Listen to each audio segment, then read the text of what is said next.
Le désir d'être une maison d'église, c'est qu'à la fois il y a le mot église, donc lieu de prière, là nous y sommes, dans la chambre haute, comme le dit les Actes des Apôtres, donc lieu de prière et aussi lieu d'accueil, lieu d'exposition.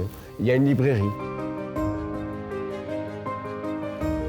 Nous y proposons des conférences pour le carême. Allons voir maintenant la première fois qu'apparaît une crucifixion. Elle a dit « Je souhaite un avenir où la paix prévaudra en Afghanistan et dans le monde entier ».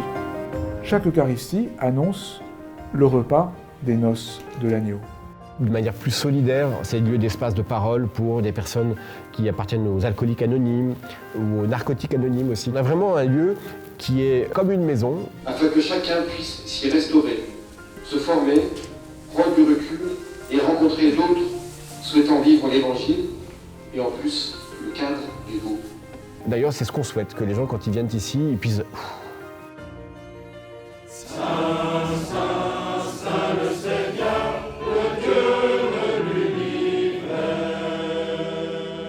La grâce des anniversaires, des jubilés, des dédicaces, c'est de nous ressaisir, de redécouvrir la vocation de ce lieu, de cette présence d'église ici.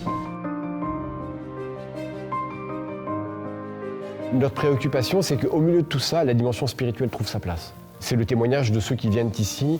Par exemple, une personne me disant « Ici, au moins, vous êtes bienveillants ». Ça vient donner du sens à toutes leurs activités commerciales, entrepreneuriales, de ressources humaines, de fournisseurs, de faillites, de comptabilité et autres. Envoyés pour annoncer l'Évangile, voilà que nous servons la solidarité, n'est-ce pas, la même mission. Pour soutenir la mission de Notre-Dame de Pentecôte, je pense qu'une première chose, c'est de dire à ceux qui travaillent à la Défense qu'il y a ce lieu et que ce lieu est pour eux.